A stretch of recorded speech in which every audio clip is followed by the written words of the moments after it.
الحمد لله الحمد لله العلي الكبير اللطيف الخبير الحسيب على كل نفس بما كسبت والمجازي لها بما عملت.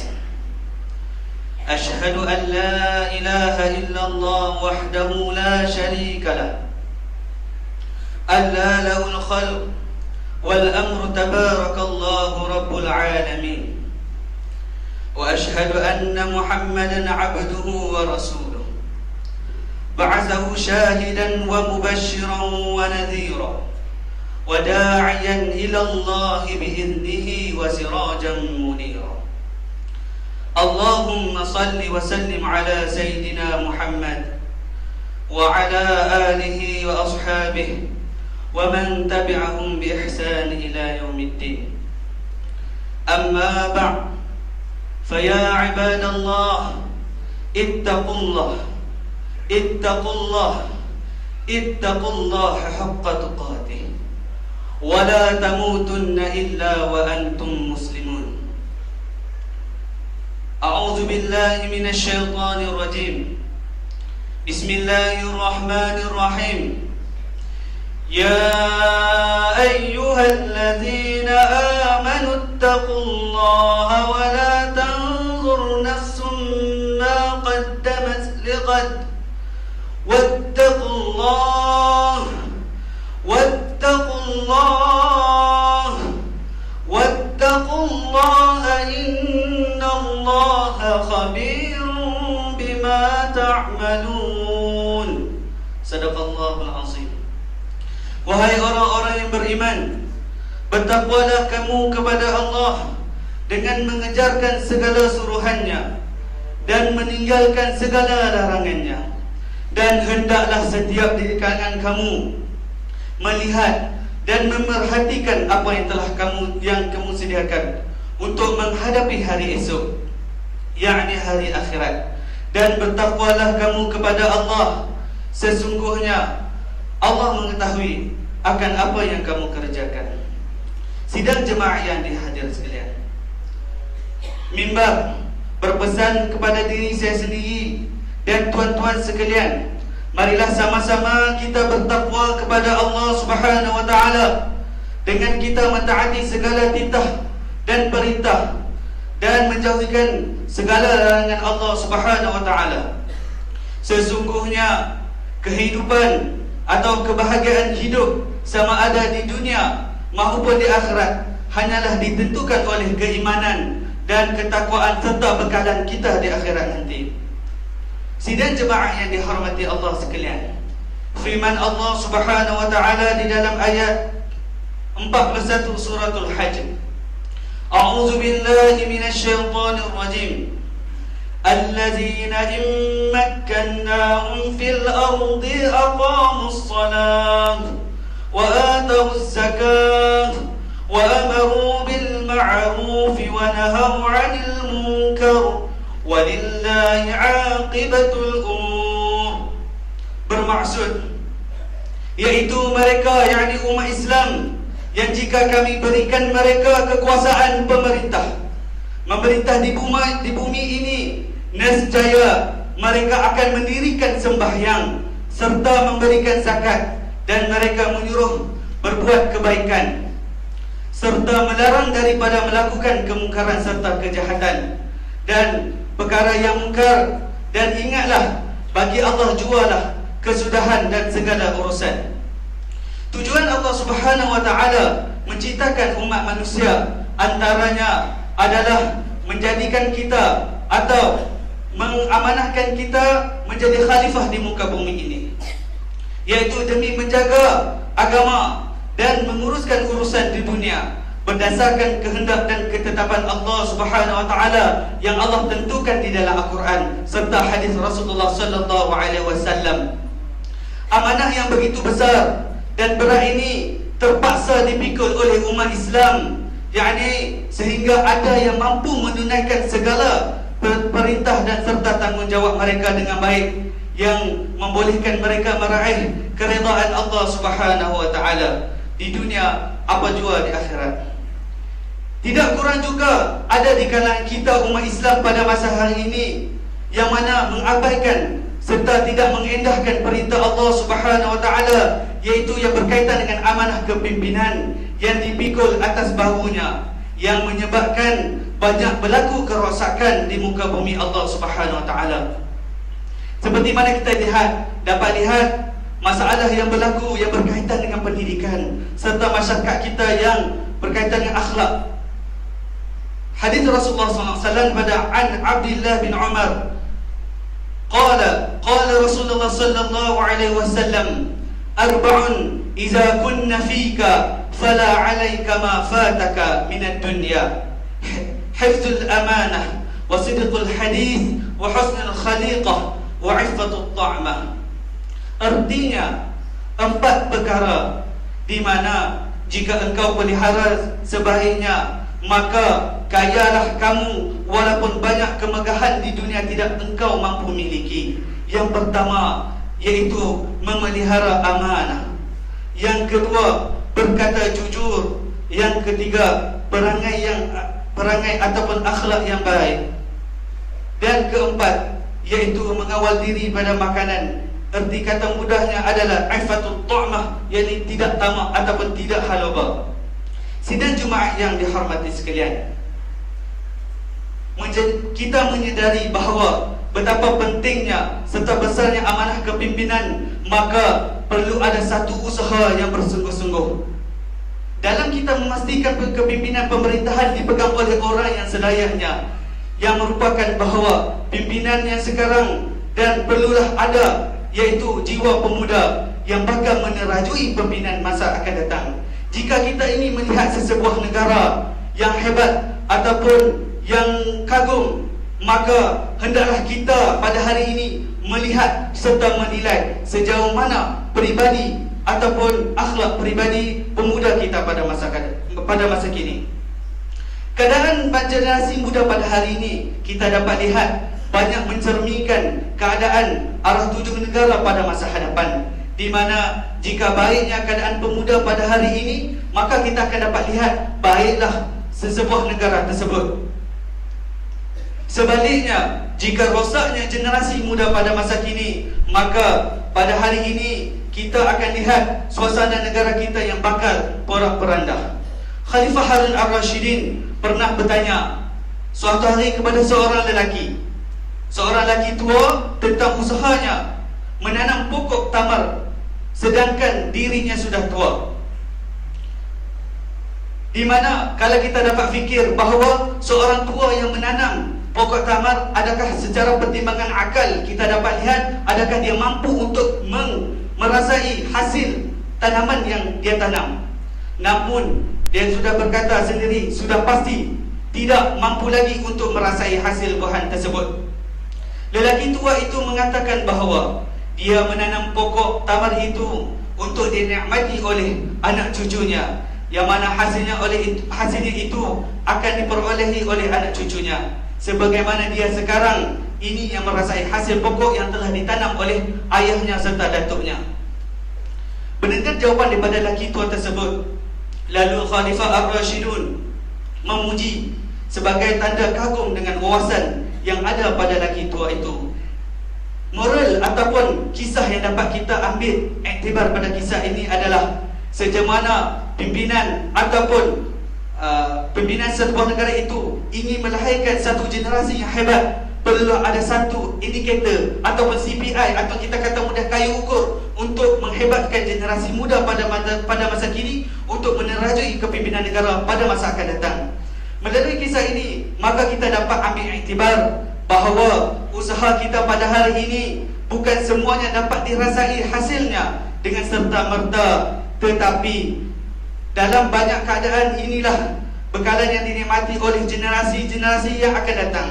Jika kita menanam benih yang baik, kemudian kita menyusun ataupun menjaga serta memeliharanya, maka hasilnya nanti adalah baik. Sebaliknya, begitu juga jika kita tidak menjaganya, maka hasilnya adalah buruk.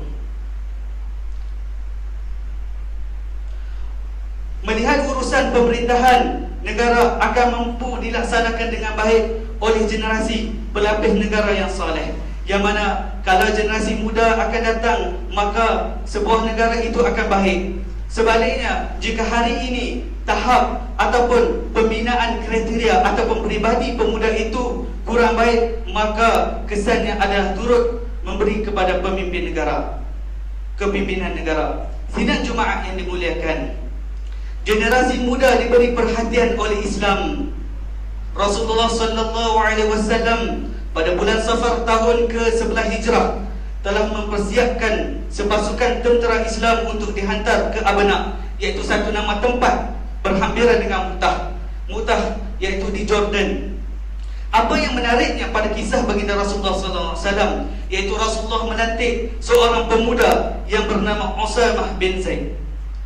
Pemuda tersebut hanya baru berusia 17 tahun, iaitu untuk dilantik menjadi panglima perang dalam angkatan perang untuk memerangi musuh Allah Subhanahu wa taala.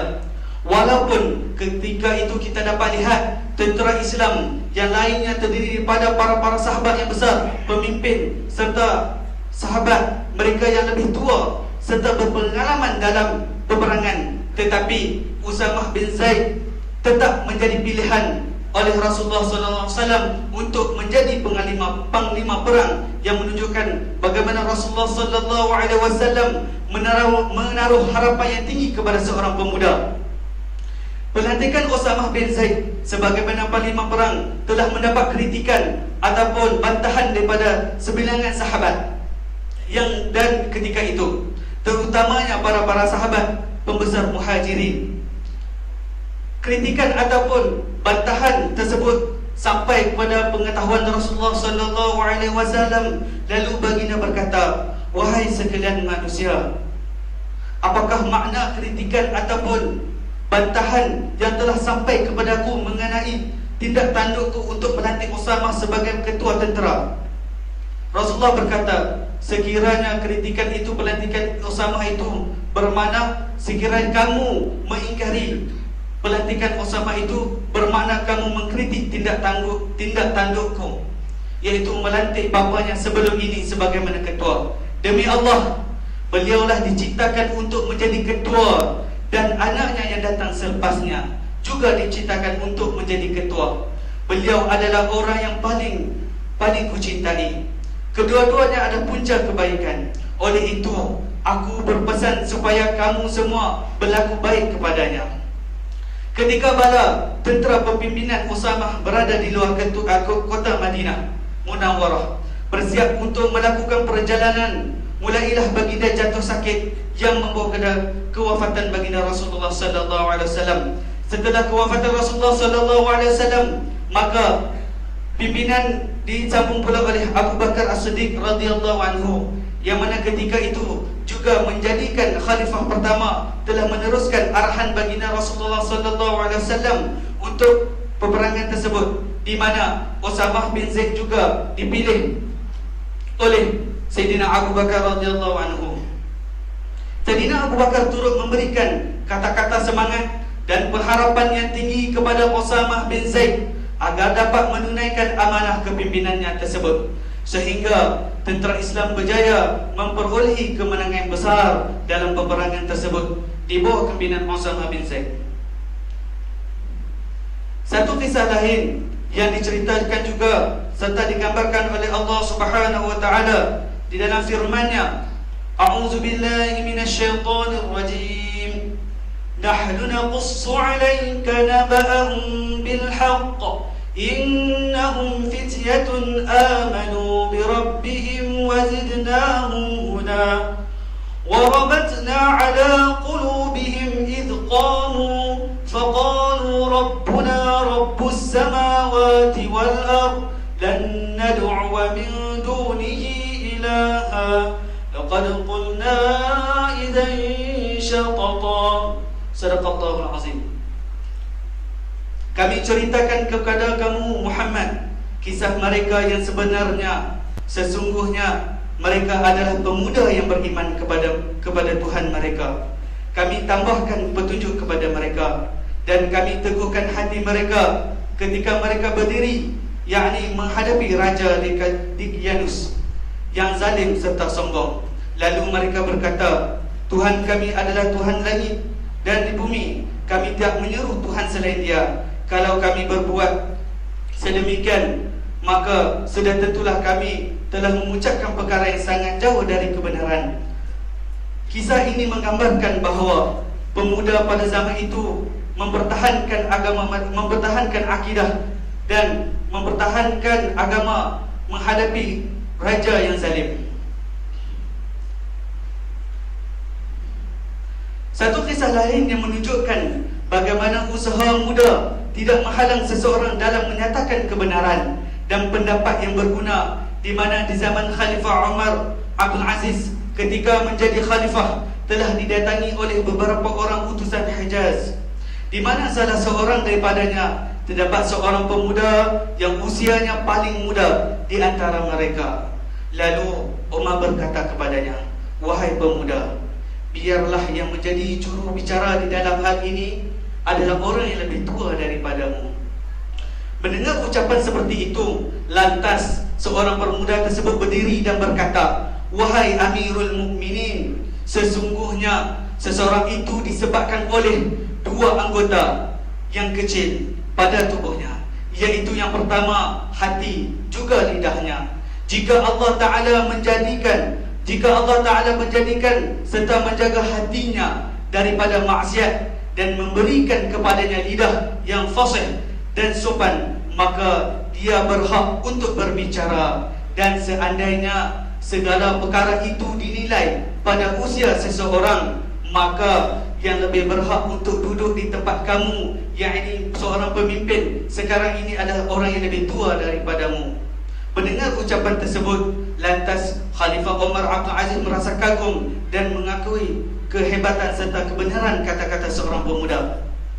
Sidang jemaat yang dirahmati Allah Subhanahu wa taala, melihat kepada pentingnya pembentukan peribadi generasi muda pada masa kini yang bakal mewarisi tampuk kepimpinan negara, maka satu usaha yang lebih serius serta efektif yang perlu kita bersungguh-sungguh mesti diambil dengan seberapa segera, bermula daripada keluarga sehinggalah kepada kepimpinan negara.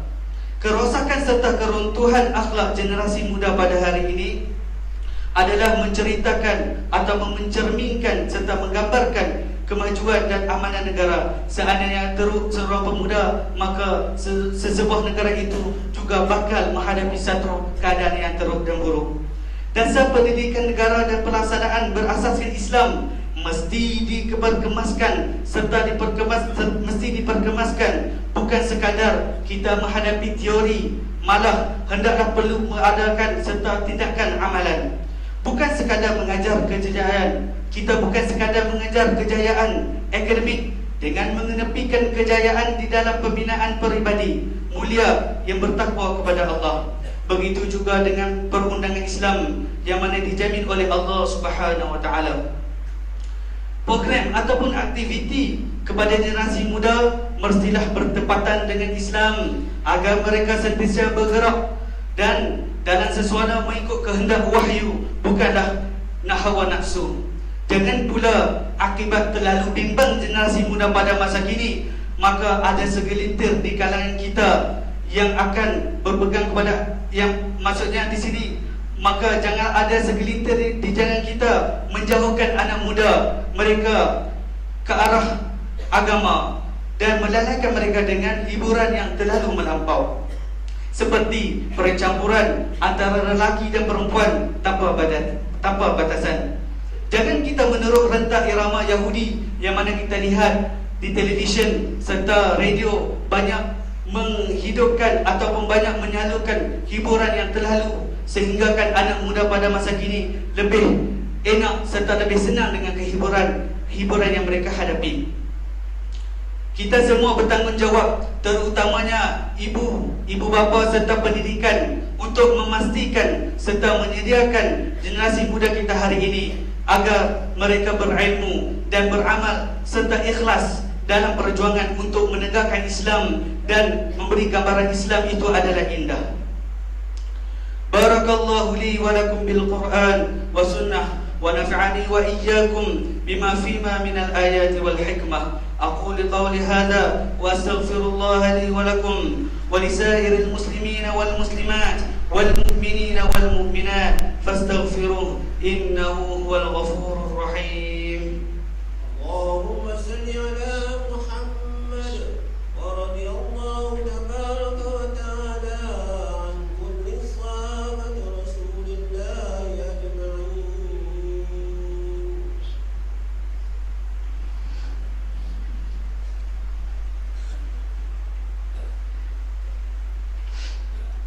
الحمد لله الحمد لله حمدا كثيرا الحمد لله حمدا كثيرا كما أمر.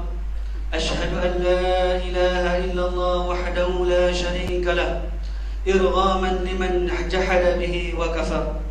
وأشهد أن سيدنا محمدا عبده ورسوله. اللهم صل وسلم على سيدنا محمد وعلى آله وصحابه أجمعين.